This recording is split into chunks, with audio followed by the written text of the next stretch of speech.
Hello tout le monde et bienvenue dans cette nouvelle vidéo qui est la première vidéo de 2024. Du coup je vous souhaite une très bonne année, je vous souhaite plein de bonnes choses, de beaux projets, de bonheur, de belles découvertes. Aujourd'hui on se retrouve pour faire mon bilan lecture de l'année 2023 et c'est pas ma meilleure année de lecture. On va pas se mentir, c'est pas la meilleure. Pourquoi? On va structurer cette vidéo en plusieurs parties. Déjà je vais vous faire un petit bilan parlé très rapide. J'aimerais raconter vite fait mes résolutions et ensuite je vais vous parler des mentions honorables, donc des livres qui m'ont plu cette année mais pas assez pour rejoindre l'élite de l'élite. Et ensuite on va parler du top. N'hésitez pas d'ores déjà à vous abonner si vous êtes nouveau par ici, que vous passez pour la première fois, ou si vous n'êtes pas nouveau mais que vous ne vous êtes pas encore abonné, n'hésitez pas à le faire, ça me ferait très plaisir. N'hésitez pas à mettre un petit like et à laisser un commentaire en me disant par exemple quelles sont vos résolutions à vous, quels sont vos coups de cœur de l'année 2023, ça me donnera peut-être des idées pour mes prochaines lectures puisque ça a été l'un des gros problèmes de 2023, c'est qu'au final j'étais arrivée à un stade où je savais plus ce que j'avais envie de lire. On commence tout de suite, c'est parti. Pour le bilan de l'année, je dois dire que c'est une année qui a été assez mitigée. Alors j'ai quand même beaucoup lu, j'ai lu au total 78 livres, ce qui est vraiment très bien, je pensais vraiment pas. Mais en fait c'est assez drôle parce qu'il y a des mois où j'ai très peu lu et des mois où j'ai beaucoup lu. Et il y a des périodes entières où je lisais pas pendant très longtemps. Par exemple là en octobre, novembre, décembre. Alors en décembre j'ai beaucoup lu mais j'ai beaucoup lu sur la fin décembre. Quand je vous ai fait le vlog Heartstopper, à partir de là j'ai beaucoup lu. Mais avant le vlog Heartstopper, j'avais pas lu depuis pratiquement un mois. C'était comme ça régulièrement en fait. Et ça s'explique par des choses assez simple, c'est que ça a été une année assez compliquée de manière générale. En début d'année, on a le voisin qui a emménagé. Vous avez à peu près suivi ce qui s'est passé, mais ça a pas été une entente incroyable. Aujourd'hui, ça va mieux avec le voisin, mais du coup, sa mère, concrètement, on peut dire qu'elle fait du harcèlement. Elle arrête pas de m'insulter. Mais elle m'insulte pas devant moi, elle m'insulte derrière ma porte ou quand elle parle à d'autres gens de l'immeuble, et donc des moments où elle pense que je peux l'entendre, mais où c'est pas devant moi. Ça a fait que j'étais pas dans un mood incroyable, et puis du coup, janvier, février, mars, le voisin a emménagé, et c'est en mars que ça a vraiment explosé, mais du coup ça a été 3 mois un peu compliqués. J'essaye de lancer mon entreprise pour être correctrice, donc ça aussi ça m'a un peu stressée, ça a pris du temps. On essaye de déménager, toujours pas possible, on a toujours pas de nouvelles, donc voilà, plein de choses qui ont fait qu'on était un peu stressés. On souhaite le mieux pour 2024, mais voilà, en tout cas, Robin, Gav et moi, on est tous les trois très heureux ensemble. Donc ça c'est pour le bilan d'année qui fait que j'ai pas beaucoup lu. Et en fait, quand je me mettais à lire, soit j'étais vite distraite, soit j'avais envie de faire plutôt autre chose, soit j'étais tellement stressée que j'arrivais pas à me mettre dans la lecture. Et puis du coup, il y avait assez peu de livres qui étaient très prenants et qui faisaient que j'avais envie de continuer à les lire, donc j'ai fait pas mal d'abandons aussi. Niveau résolution, à titre personnel, j'aimerais bien apprendre à dire un peu plus non, parce que je suis ce qu'on appelle un people pleaser, et c'est plus possible en 2024. Donc on va essayer de dire non à des choses qui me stressent ou qui ne m'apportent pas plus de plaisir que ça ou quoi. J'aimerais bien continuer à écrire. En 2023, je m'y suis vraiment remise très sérieusement. Je m'y étais remise en 2022, mais 2023, ça a été vraiment beaucoup plus sérieux. Et en 2024, j'aimerais bien en faire vraiment une habitude. Et pourquoi pas terminer le projet d'écriture sur lequel je bosse. On va commencer tout de suite avec les mentions honorables. Il y en a 4. Et n'hésitez pas à me dire en commentaire si jamais vous avez deviné d'ores et déjà certains des livres qui seront dans ce top. Alors, les mentions honorables, je vais commencer par celui que je n'ai pas en format papier. Il s'agit de The Very Secret Society of Irregular Witches, qui a été traduit en français chez Lumen, la société très secrète des sorcières extraordinaires. Je ne sais plus le nom de la personne qui l'a écrit, parce que quand je lis un livre sur liseuse, je retiens moins facilement le nom de la personne que quand je le lis en papier. C'est fou, hein, c'est fou cette histoire. Et du coup, je me souviens plus trop du nom. C'est un livre qui est beaucoup passé sur Bookstagram, Booktube, etc. Donc c'était quasi impossible de passer à côté, mais je pensais pas que ce serait trop mon genre, parce que c'est de la fantasy, de la cozy fantasy. Les Anglais appellent ça fantasy, mais nous en français ça tirerait plus sur du fantastique, je pense. On suit Mika qui est une sorcière et les sorcières doivent cacher leur identité. Et donc elle fait des vidéos sur YouTube où elle fait semblant d'être une sorcière en se disant que c'est le meilleur alibi possible de faire semblant d'être une sorcière. Comme ça les gens se rendent pas compte que c'est une vraie sorcière. Et en même temps ça lui plaît beaucoup et c'est un moyen pour elle de quand même parler de sorcellerie. Et elle se fait repérer par un groupe de personnes qui gèrent 3 enfants dans un petit cottage un petit peu reculé parce qu'il se trouve qu'ils ont besoin de son aide et donc ils vont faire appel à elle pour qu'elle travaille pour eux. Elle va rencontrer les 3 enfants en question, elle va rencontrer les gens qui vivent dans le petit cottage. C'est hyper chou, hyper cosy, l'ambiance est toute douce, toute mignonne. Il y a le trope de found family qui est assez attachant et il y a une histoire d'amour. Moi, j'ai adoré. C'était vraiment chouette. Ce livre-ci m'a beaucoup plu. C'est pas un coup de cœur, mais c'est une lecture qui m'a fait beaucoup de bien à un moment où j'en avais besoin aussi. Ensuite, sur une note un peu moins doudou, cosy, tout ça, on a Natural Beauty de Ling Ling Wang, qui est en anglais, mais qui n'a pas été traduit à ma connaissance, et et qui plus est c'est un anglais assez avancé, donc si jamais vous n'êtes pas non plus fortiche en anglais, très à l'aise en anglais, ou que vous n'avez pas du tout l'habitude de lire en anglais, je vous le recommande pas forcément, mais sinon je pense que c'est accessible. On va suivre le personnage principal, elle est américaine et ses parents viennent de Chine, ils ont quitté la Chine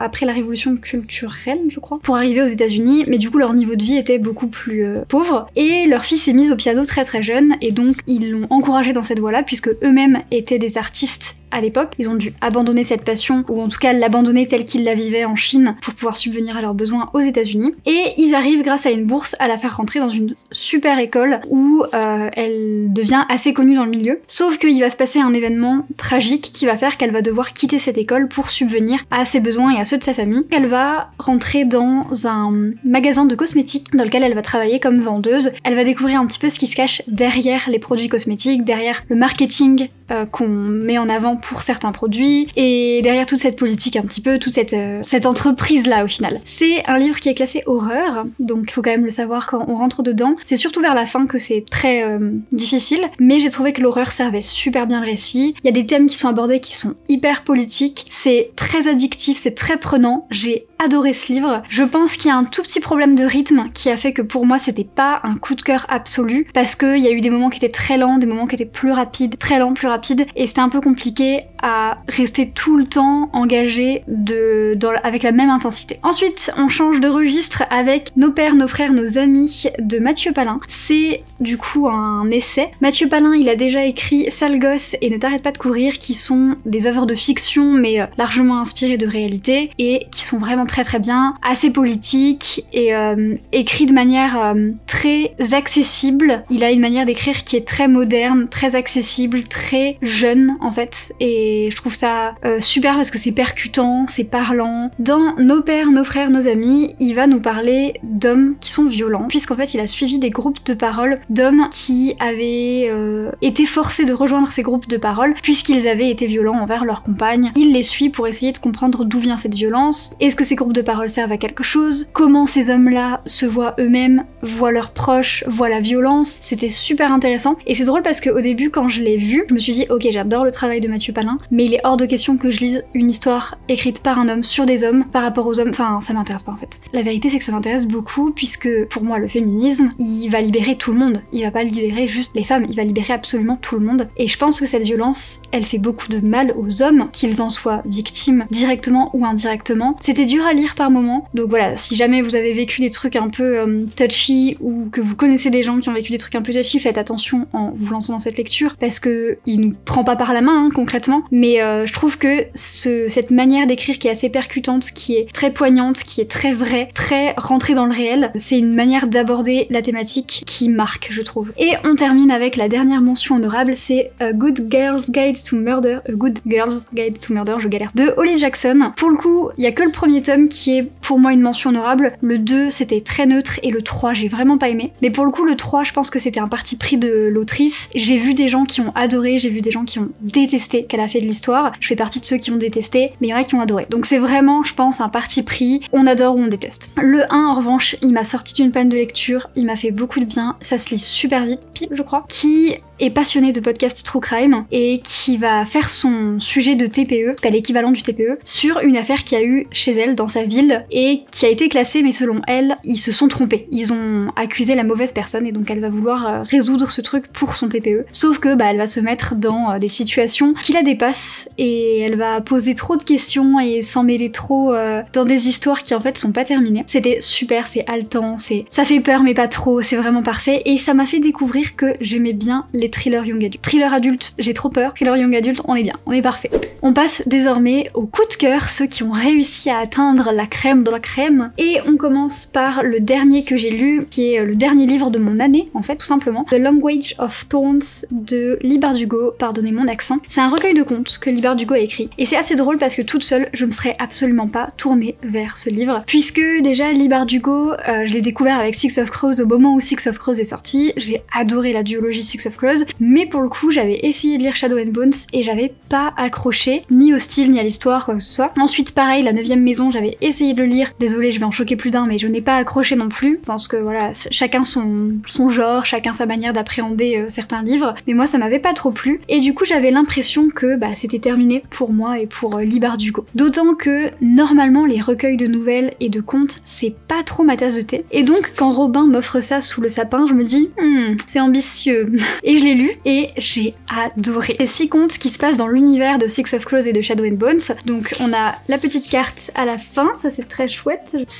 Déjà c'est très bien écrit, j'aime beaucoup. Ensuite c'est inspiré de contes de notre enfance. Il y a Hansel et Gretel, il y a Ariel, enfin la petite sirène, Ariel n'importe quoi, la petite sirène, et il y a Casse-Noisette. Il y a aussi, c'est beaucoup inspiré de folklore, c'est inspiré de tellement de choses en fait, et c'est ça qui me plaît. Moi j'aime bien quand un auteur s'inspire de plein de choses et crée son propre univers, son propre folklore. J'adore ça. Et en plus, Lee Bardugo, mais elle est trop douée pour écrire des contes. Vraiment, je trouve presque qu'elle est même plus douée pour écrire des contes que pour écrire des romans. Et elle est quand même, je pense qu'on peut pas nier le fait qu'elle est quand même douée pour écrire des romans. Que j'ai aimé ou que j'ai pas aimé tous ses romans, elle est douée. Mais pour écrire des contes, c'est incroyable. Elle est super douée. Les retournements de situation, je ne m'y attendais jamais. Elle a une manière de nous raconter un récit déjà en quelques pages. Elle arrive à créer une ambiance et un univers, c'est incroyable. Et à la fin, paf, on ne s'y attend pas. C'est pas du tout ce qu'on aurait pensé, et ça nous met sur le cul, c'est génial, c'est trop bien. Et elle arrive à jouer avec les clichés du genre, avec les clichés du conte, et à les retourner, à s'en emparer pour se les approprier, se jouer avec, et les remettre en question, prendre du recul sur certains clichés. Et je trouve que c'était aussi un petit peu engagé, très féministe. J'ai adoré, vraiment meilleure dernière lecture de l'année. Et en plus il est illustré, les illustrations sont très belles, et elle participe vraiment au récit, c'est super beau. Ensuite, je vais vous parler de Dear Medusa de Olivia A. Cole, qui est en anglais, je sais pas s'il a été traduit, je crois pas. C'est un livre en vers, comme ceci, et je trouve que c'est assez facile à lire. Je pense que c'est niveau intermédiaire en anglais, c'est pas non plus facile, c'est un peu, il y a du langage familier, il y a du langage lié à certaines thématiques qu'on maîtrise pas forcément tous, mais c'est pas non plus compliqué. Donc si jamais vous voulez essayer, ça se tente, je le trouve super beau. Et en fait, on va suivre l'histoire d'une jeune fille qui est au lycée et qui a subi une agression sexuelle de la part de son professeur. Depuis, elle le vit super mal, normal. En plus, du coup, le prof est toujours prof, hein, elle en a parlé à la personne, mais sa manière de gérer ça, c'est d'avoir beaucoup de relations sexuelles avec un peu tout le monde et n'importe qui. C'est un peu une manière pour elle de se remettre dans la situation de danger dans laquelle elle était, dans laquelle elle s'est trouvée, pour essayer de reprendre le contrôle. C'est quelque chose qui apparemment arrive quand on a subi une agression. Ça n'arrive pas à tout le monde, mais ça peut être une manière de gérer la situation, de se remettre dans la situation de danger, mais de l'avoir décidé, de s'y mettre de nous-mêmes en fait, pour avoir l'impression de la contrôler. Sauf que, avec ça, elle se fait beaucoup slut-shamer, puisque les gens de son école voient que le côté elle couche avec tout le monde, oh là là. Alors déjà, elle fait ce qu'elle veut, mais en plus, vous savez même pas ce qui lui est arrivé, donc s'il vous plaît, taisez-vous. Et donc elle se sent très seule, elle a pas d'amis, ses amis l'ont abandonnée, sa famille, ça se passe pas très bien, et donc on suit son parcours. Au début, ça va vraiment pas bien. Elle souffre beaucoup, et petit à petit, elle va rencontrer des gens, elle va réussir à se battre contre ça et à se soigner, à aller mieux par rapport à son traumatisme. C'était vraiment une super chouette lecture, ça m'a beaucoup fait pleurer. Malheureusement, ça m'a beaucoup parlé. Au lycée, j'ai subi pas mal de slut-shaming, et du coup, c'était un livre que j'ai trouvé très parlant, très chouette, vraiment très beau. Ensuite, on enchaîne avec Happy Place de Emily Henry, que j'ai aussi lu en anglais et qui n'est pas traduit, mais probablement que ça le sera bientôt, vu que son premier roman a déjà été traduit. Je peux espérer que la suite suivra. On suit un couple qui était fiancé pendant des années et des années, 10 ans je crois. Ils faisaient partie du même groupe d'amis. Du coup, au moment où ils se sont séparés, ça devient un peu gênant et ils décident de ne pas le dire à leurs proches. Ils les voient plus très souvent. Sauf que là, ils vont être un peu pris par surprise et il va y avoir des vacances entre copains et ils vont se retrouver ensemble à devoir faire semblant d'être encore amoureux. Et donc ça va créer plein de situations un peu gênantes. Au début, j'avais un petit peu peur parce que les histoires de seconde chance, moi je suis pas super fan, parce que souvent je me dis que si les gens se sont séparés, c'est pour une bonne raison. Mais c'était super bien fait. Et en fait, je pense que moi j'aime pas ça, parce que moi je me dis, si jamais on me force à faire semblant d'être de nouveau avec mon ex, l'enfer, le cauchemar sur terre. Mais je pense que ça dépend vraiment des situations. Et là, je trouve qu'Emily Henry l'a très bien fait. Pour moi, c'est l'un de ses meilleurs livres, parce qu'il y a beaucoup de scènes entre amis qui sont très touchantes, très belles, bienveillantes. Il y a beaucoup de scènes, du coup, d'amour ou de moments un peu plus spicy qu'on aime, qui font plaisir. Et le dosage était très bien fait, je trouve. Les problématiques étaient hyper sympas parce qu'il n'y avait pas de vieux enfin, il y avait des malentendus, mais ils étaient très bien gérés. Je trouvais le livre très émouvant, j'ai beaucoup pleuré. c'est un des livres qui m'a fait le plus pleurer cette année. Et c'est hyper touchant parce qu'on arrive à se mettre du point de vue de tout le monde en fait. Le seul problème dans ce livre, mais bon, au final, je suis passée un peu outre et ça m'a pas empêché de prendre beaucoup de plaisir, c'est qu'ils boivent toutes les 3 secondes de l'alcool, ils sont tout le temps bourrés. Quand ils sont pas bourrés, ils sont drogués. Parfois l'alcool est une excuse à des situations gênantes entre les deux love interest pour qu'il y ait un moment d'alchimie ou quoi. Et du coup ça m'a beaucoup gênée parce que cette année c'est vraiment l'année où je comprends que c'est pas juste que j'aime pas boire de l'alcool, c'est que vraiment je le cautionne pas et ça devient un aspect de ma personnalité en fait. Je comprends qu'on puisse vouloir boire de temps en temps, voilà, je cautionne pas mais bon ok, chacun ses petits travers, chacun ses petits plaisirs, chacun, je veux dire moi je consomme beaucoup de sucre donc. Mais par contre, de le cautionner autant dans la culture populaire, ça me gêne beaucoup et ça me gêne de plus en plus parce que ça envoie des messages qui sont pas bien, ça envoie le message de regarder c'est fun de prendre de la drogue, c'est fun de niquer sa santé, de se mettre en danger. Moi je suis pas fan. Donc ça m'a un peu déplu, mais dans l'ensemble c'était une lecture hyper mignonne, hyper chaleureuse, c'était vraiment une safe place et pourtant il y a plein de problématiques assez difficiles qui sont abordées dans le livre. Donc ça c'est vraiment bien joué de la part de l'autrice de réussir à jongler parfaitement entre ce qui est doux cocooning et ce qui est un petit peu plus tragique. On enchaîne avec Lavinia de Ursula K. Le Guin, que j'ai lu assez tardivement, mais que je suis trop contente d'avoir lu. Je me souviens que beaucoup d'entre vous m'ont dit que j'allais l'adorer, et je l'ai adoré. Alors, c'est assez drôle qu'il soit aussi haut dans le classement, parce qu'au final, quand je l'ai commencé, j'aimais bien l'ambiance, mais je trouvais que c'était un peu lent. Et en fait, déjà l'écriture est sublime, c'est super bien écrit. Bon après, c'est une traduction, mais c'est très très bien traduit, et je pense que pour avoir une traduction qui est aussi belle, il faut quand même avoir un texte de base qui est très très beau. Ça, c'était incroyable. J'aime beaucoup ce qui est fantasy historique, réécriture, etc. Donc déjà, on partait sur quelque chose qui me plaisait assez certainement. Mais ensuite, tout le côté où on redonne la parole à une femme me plaît beaucoup aussi. Je vous ai pas dit de quoi ça parlait, la loose. On suit Lavinia qui est la femme de Énée, en tout cas l'une des femmes de Énée. Énée c'est le personnage dont parle Virgile dans l'Énéide qui aurait participé à la fondation de Rome. Je m'y connais pas plus que ça, j'ai pas poussé les recherches, mais en gros quand on fait des études de lettres, on a beaucoup entendu parler de Virgile et de son aîné.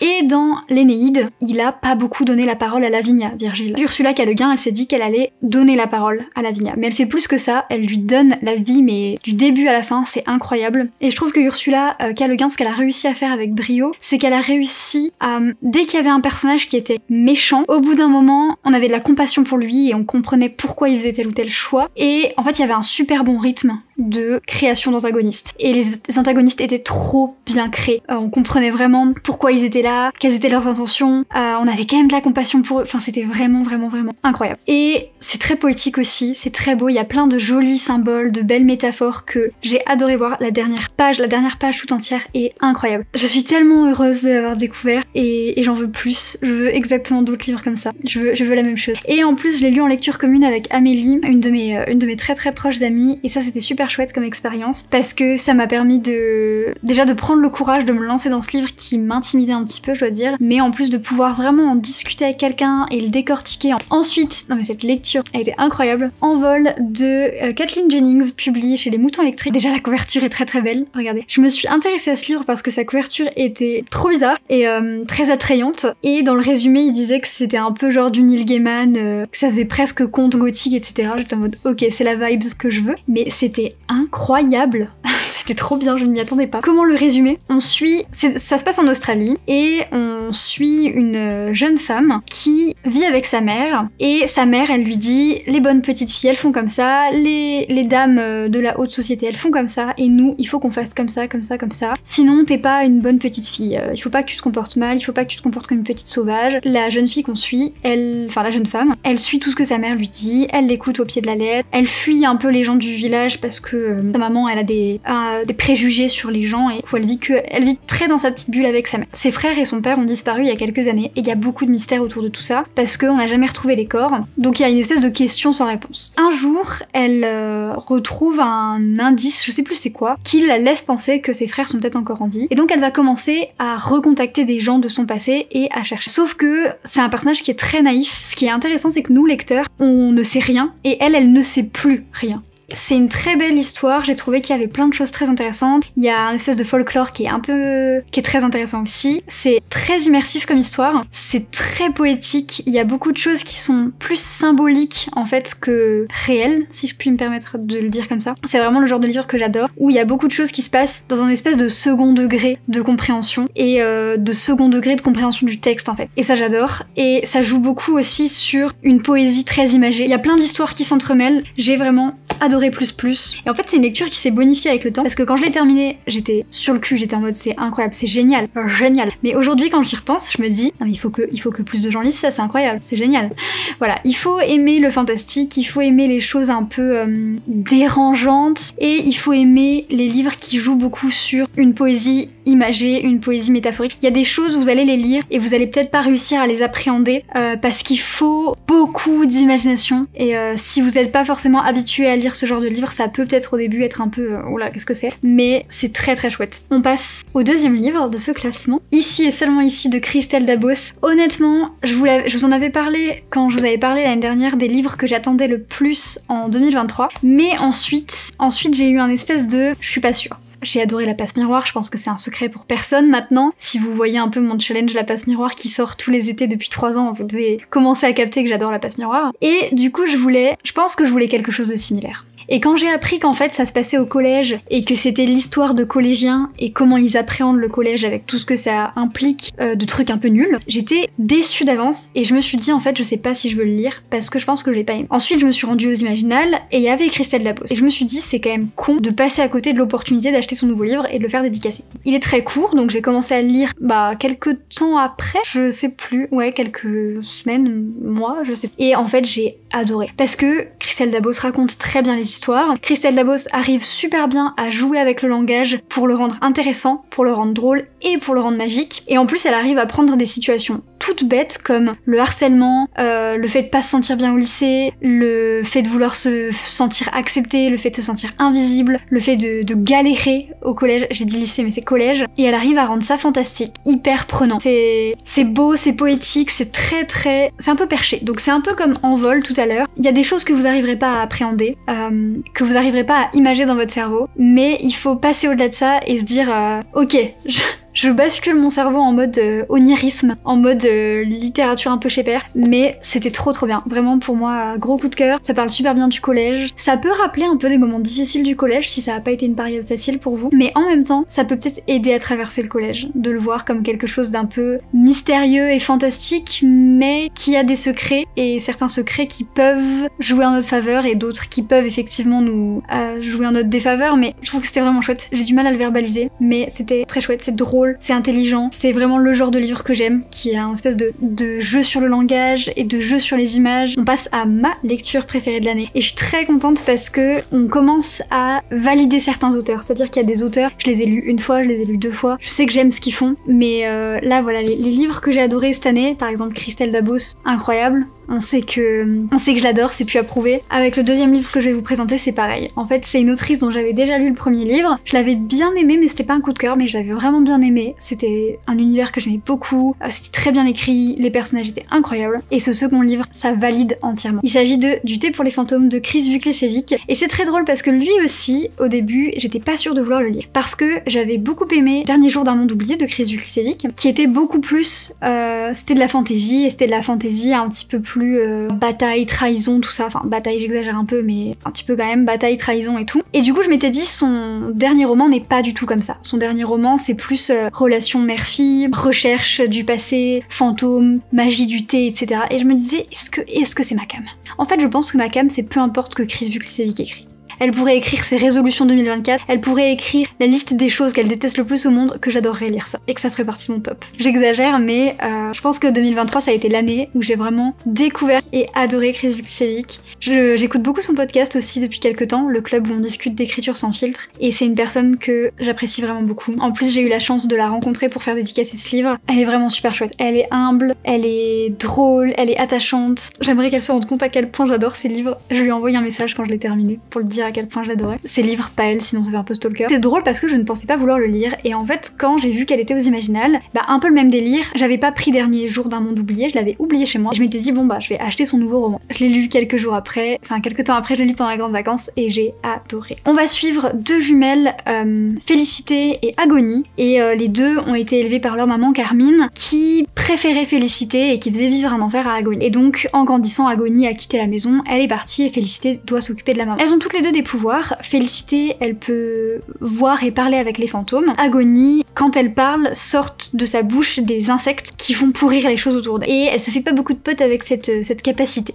Le jour où Carmine décède, Félicité contacte sa sœur pour lui dire écoute, je pense qu'il y a quelque chose de chelou avec maman. Bon déjà elle est morte, peut-être que t'as envie de le savoir. Et ensuite je pense qu'il y a quelque chose de chelou. Moi je vais creuser un peu dans son passé. Agonie, elle le fait aussi, elle vient rejoindre sa sœur parce que elle a elle-même ses propres questions qu'elle a envie de poser aux fantômes de leur maman et qu'elle veut comprendre. Et donc on va suivre déjà le parcours de ces deux sœurs, on va suivre le passé de Carmine et on va essayer de comprendre grâce à Félicité et Agonie qui était en fait Carmine. Et je trouve que c'est trop bien. J'arriverai pas à vous dire à quel point ce livre était génial, incroyablement bien écrit. C'est le genre de livre que j'aime absolument trop puisque la magie elle est dans le quotidien et elle est dans des petites choses du quotidien comme par exemple le thé ou comme par exemple les fleurs, les insectes, les paysages, toutes ces choses là qui sont très magiques. Mais là on joue beaucoup sur la magie du thé notamment. Et c'est vraiment le genre de magie que j'aime le plus, une magie qui est très ancrée dans le réel parce que moi ça me donne l'impression que demain je vais boire mon thé et je vais pouvoir être une petite sorcière. Je vais voyager en train et que ça va pouvoir me mener vers un paysage magique. En fait, la magie qui est très ancrée dans le réel, c'est une magie qui me donne l'impression que ça peut exister pour de vrai. Parce que moi, je rêve d'être une petite sorcière et de faire des petits trucs magiques.